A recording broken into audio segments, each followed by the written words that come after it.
লাঠি দিয়ে মারছে, তারপর ছুরি দিয়ে মারছে, মাতুল দিয়ে মারছে, গান ধরে রাখছিল পিছে, ডর লাগাইছে। কিশোর আরিফের শরীর জুড়ে অমানসিক নির্যাতনের ক্ষতচিহ্ন।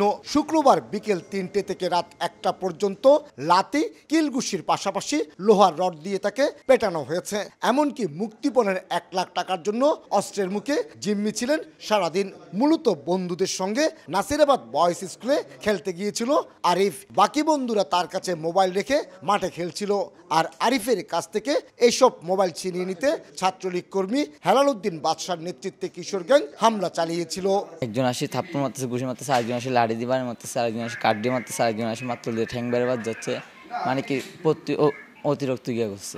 শুক্রবার রাত 1টা পর্যন্ত আকবর শাহ এলাকায় আটকে রেখে নির্যাতনের এক পর্যায়ে আরিফের বড় ভাই 999-এ ফোন দিলে খুলশী থানা পুলিশ অভিযানে নামে। অস্ত্রসহ আটক করা হয় 8 জনকে। উদ্ধার করা হয়েছে আরিফকেও। নগদে 500 টাকা বা তার বেশি পেমেন্টে পেতে পারেন ঢাকায় জমিসহ 20 কোটি টাকার পুরস্কার। আরিফকে প্রচুর মেরেছে যাতে তার আত্মীয় স্বজন এটা শুনলে সিম্প্যাথাইজড হয়ে মানে খুব তাড়াতাড়ি তাকে টাকা দেয়। 999-এ ফোন পাড়িয়ে আমরা কাজে নেমেছি।